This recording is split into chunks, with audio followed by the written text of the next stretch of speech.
Hello friends, welcome to my channel learn with Kesha. आज के इस एपिसोड में हम बात करने वाले हैं बेसिकली एक ऐसे बैटल की जिसने यूरोप के पूरे मैप को बदल दिया।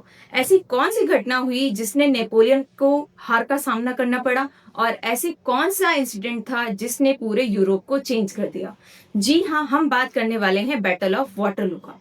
चलिए स्टार्ट करते हैं। हाँ जी, बैटल ऑफ वाटरलू।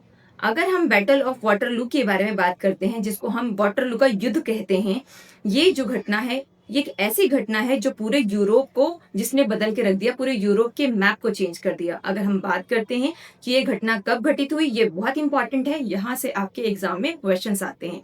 तो ये घटना आपकी 18 जून 1815 को हुई है।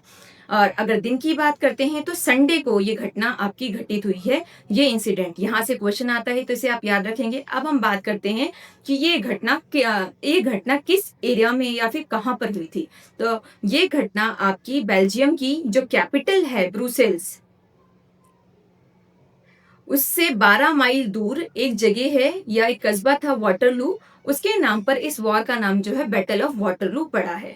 तो अगर हम बात करते हैं कि ये घटना या फिर ये जो आपका युद्ध है, ये वॉर जो है, ये किनके बीच में हुआ था, तो इसमें फ्रांस को जो लीड करने वाले थे, दैट इज नेपोलियन बोनापार्ट, जो फ्रांस को लीड कर रहे थे। वहीं दूसरी तरफ अलाइड फोर्स को लीड करने के लिए ड्यूक ऑफ वेलिंगटन और उनका सपोर्ट कर रहे थे पर्शियन कमांडर जिनका नाम था मार्क ब्लशर।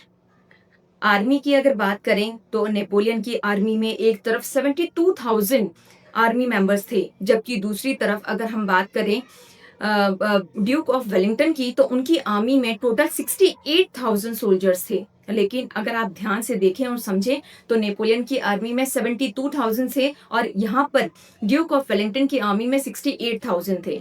ये तो कम थे, फिर भी कैसे जीत गए? इनका जीतने का सबसे बड़ा रीजन ये था कि इनको पर्शियन आर्मी का सपोर्ट था। जी हाँ, पर्शियन आर्मी, जिसमें 50,000 जो सोल्जर्स है, उन्होंने बाद में आकर के ड्यूक ऑफ वेलिंगटन को सपोर्ट किया, जिसकी वजह से ड्यूक ऑफ वेलिंगटन जो है, ये जो बैटल है, ये जो वॉर है, जीत जाते हैं। इसके बाद नेपोलियन जो है वो बहुत बुरी तरह से ये वॉर हार जाते हैं। कुछ समय के बाद नेपोलियन को एग्जाइल कर दिया जाता है और एक remote island, that is Saint Helena. कहाँ पर है ये? तो ये है आपका साउथ अटलांटिक में।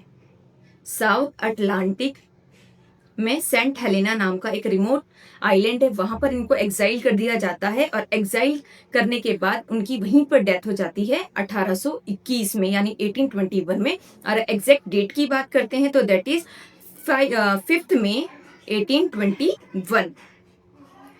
अब हम इसकी क्विक रिवीजन करते हैं। सबसे पहले हम बात करते हैं बैटल ऑफ वाटरलू की। ये हुई थी आपकी 18 जून 1815 में। कहाँ पर हुई थी? ये हुई थी आपकी बेल्जियम की राजधानी ब्रुसेल्स से 12 माइल दूर साउथ में एक जगह थी वाटरलू कस्बा। ठीक है। उसके बाद ये हुआ किनके बीच में था? एक तरफ थे नेपोलियन जो फ्रांस को लीड कर रहे थे, वहीं दूसरी तरफ ड्यूक ऑफ वेलिंगटन और पर्शियन आर्मी को लीड कर रहे थे मार्क ब्लशर।